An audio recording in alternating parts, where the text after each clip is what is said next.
ያሰለፈው ጦር ሳይሆን ጋኔን ነው። ጀነራል ኦሬስቴ ባራቴሪ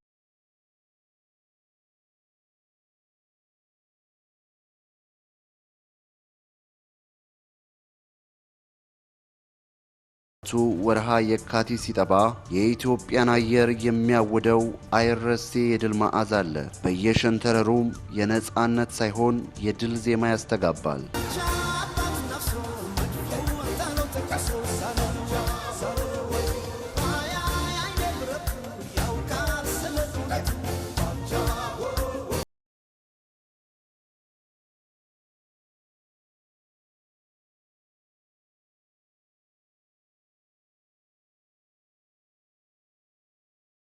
ሸለቆ ወንዙና አምባው በጋራ ሆነው የጀግንነትን ታሪክ የሚመሰክሩበት የጥቁር ሕዝቦች ኩራት የሆነው የአድዋ ድል ፋና የሚበራ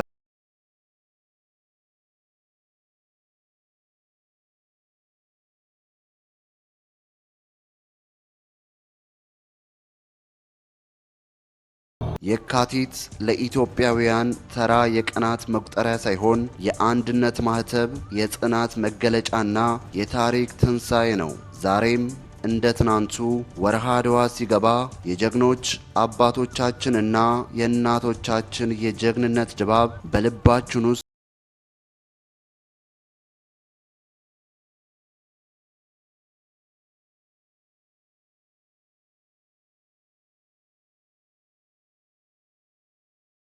ህዳር 13 ቀን 1833 ዓመተ ምህረት በወቅቱ በኦስትሪያ ሃንጋሪ ግዛት ስር በነበረችው የጣሊያን ግዛት ኮንዲኖ በተባለች መንደር ኦሬስቴ ባራቴሪ ወደዚች ዓለም መጣ።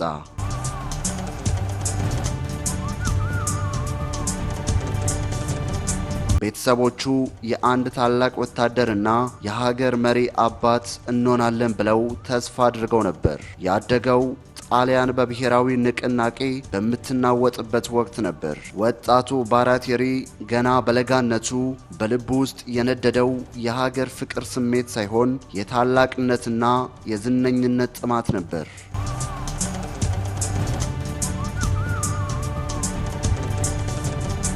ወጣቱ ባራቴሪ ገና በለጋነቱ በጣሊያን ነጻነት ንቅናቄ ውስጥ በመሳተፍ የጀግንነት ጥም ነበረው። በ1860 ዓመተ ምህረት ዝነኛው የጣሊያን አርበኛ ጁሴፕ ጋሪባልዲ ሺዎቹ የተባለውን የፈቃደኛ ወታደሮች ቡድን ጋር ተቀላቅሎ ሲዋጋ በልቡ ውስጥ የሚነደው የላቀ ክብርን የመቀዳጀት ፍላጎት ነበር። ይህ ቡድን ደቡብ ጣሊያንን ነጻ ለማውጣት ሲነሳ ባራቴሪ ገና የ27 ዓመት ወጣት ቢሆንም ከፊት ተሰለፈ።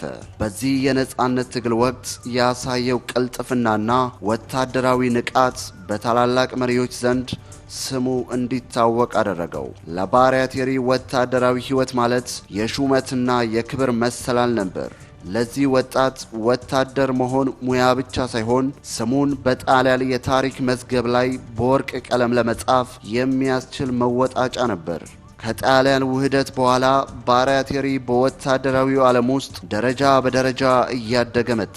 የጦር ትምህርቱን በሚገባ ተከታትሎ ወደ ጀነራልነት ማዕረግ ለመድረስ ረጅም ዓመታትን አልፈጀበትም። ከወታደራዊ ሙያ ጎን ለጎን ወደ ፖለቲካውም ጎራ በማለት የጣሊያን ፓርላማ አባል ለመሆን በቃ። በፓርላማ አባልነቱና በጦር መሪነቱ የተከበረ ስም ካተረፈ በኋላ ይህ ድርብ ስልጣን በሮም ባለስልጣናት ዘንድ ተሰሚነቱን አናረው።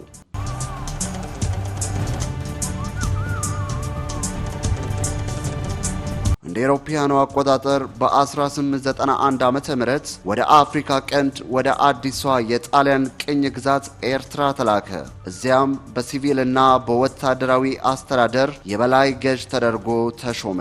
የቅኝ ግዛቱን አስተዳደር በበላይነት እንዲመራና የጣሊያንን ክንድ እንዲያስከብር ሙሉ ስልጣን ተሰጠው። በወቅቱ ባራቴሪ ለራሱ የነበረው ግምት እጅግ ከፍተኛ ነበር። ባራቴሪ አስመራ ሲደርስ ራሱን እንደ አዲስ ቄሳር ነበር የተመለከተው። ጥቁር ሕዝቦችን ማሸነፍ ለሰለጠነ የአውሮፓ ጦር ቀልድ ነው የሚል ጽኑ እምነትና ንቀት ነበረው። ይህ የትዕቢት መጀመሪያ ለውድቀቱም እርሾ ነበር።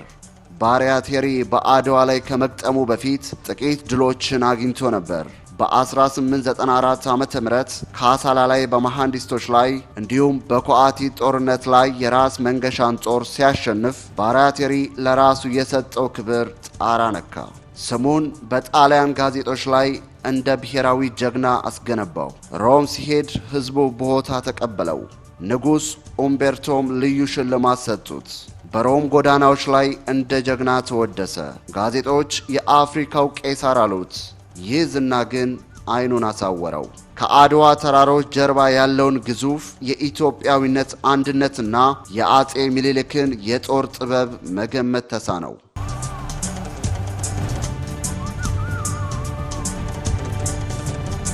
ምኒልክን እንደ ተራ የጎሳ መሪ፣ ሰራዊታቸውንም እንደ መሳሪያ የሌለው ስብስብ አድርጎ ይቆጥር ነበር።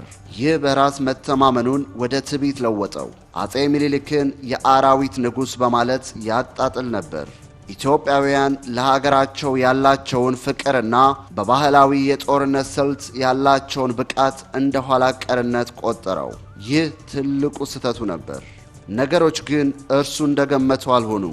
የካቲት 1888 ዓመተ ምህረት አጼ ምኒልክ የክተት አዋጅ አውጀው ከመላው ኢትዮጵያ የተሰበሰበው ከ100,000 በላይ የሚሆን ጦር ወደ ሰሜን መገስገስ ሲጀምር የባራቴሪ ስጋት እያደገ መጣ። ስንቅ እያለቀ ነበር። የኢትዮጵያ ጦርም በቁጥር እጅግ በልጦታል። የመቀሌው ከበባና የጣሊያኖች በውሃ ጥም መሸነፍ የመጀመሪያው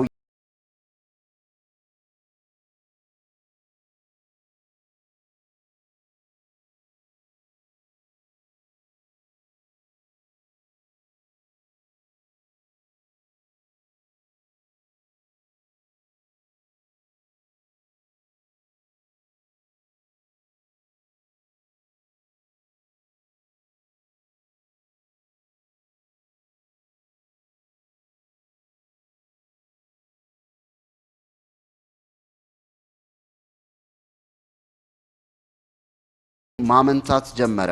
ከዚህ ግዙፍ ኃይል ጋር ፊት ለፊት መጋጠም ማለት መጥፋት ነው የሚል ሐሳብ በውስጡ ቢመላለስም በሮም ያለው ጠቅላይ ሚኒስትር የክሪስፒ መንግስት ግን በቴሌግራም ወረቀት ይገርፈው ነበር።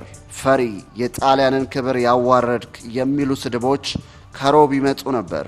ለየካቲት 23 ቀን 1888 ዓመተ ምህረት አጥቢያ ሌሊት ላይ ባራቴሪ አራቱን ጀነራሎቹን አሪሞዲ፣ ዳቦር ሚዳ፣ አልቤርቶንና አሌናን ሰብስቦ የምክር ስብሰባ አደረገ። ውስጡ በፍርሃትና በጥርጣሬ ቢታመስም የክብር ጥሙና ከሮም የሚመጣው ተጽዕኖ አሸነፈው። በዚያስ ጨለማ ሌሊት ሰራዊቱ ወደ አድዋ ተራሮች እንዲገሰግስ ትዕዛዝ ሰጠ። ይህ ትዕዛዝ የሞት ፍርድ እንደነበር የሚያውቀው ግን ከጥቂት ሰዓታት በኋላ ነበር። ንጋት ላይ ጦርነቱ ተጀመረ። የኢትዮጵያ ጀግኖች እንደ ተርብ እየተገተጉ ሲወርዱባቸው ባራቴሪ መቆጣጠር አቃተው። ባራቴሪ የያዘው ካርታ የተሳሳተ፣ ሰራዊቱ የተበታተነ፣ መገናኛው የተቆራረጠ ነበር። የአድዋ ተራሮች በባሩድ ጭስና በጀግኖች ፉከራና ሽለላ ሲናወጡ ባራቴሪ ከሩቅ ሆኖ ውድቀቱን ይመለከት ነበር።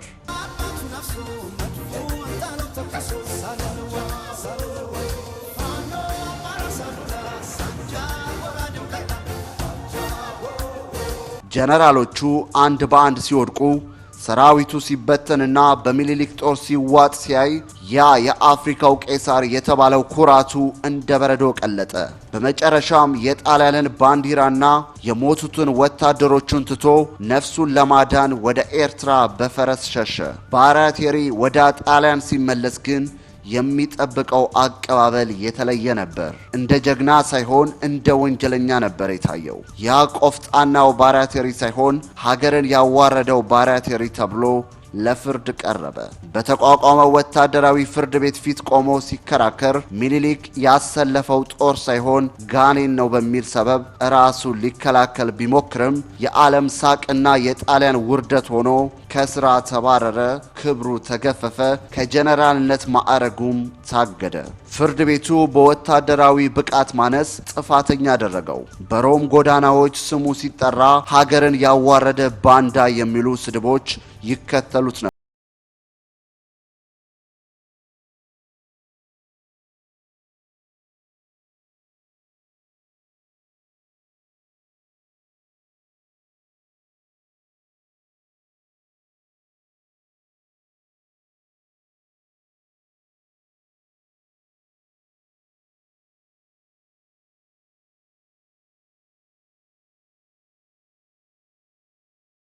የጥቁሮችን አሸናፊነት ለዓለም ላሳየንበት ለአድዋ ድል በዓል እንኳን አደረሳችሁ እያልን የፈጠነ ሚዲያን ላይክ፣ ሼር፣ ሰብስክራይብ እንዲሁም ሐሳባችሁን በኮሜንት ሴክሽን ላይ እንድታስቀምጡልን በታላቅ አክብሮት እንጠይቃለን።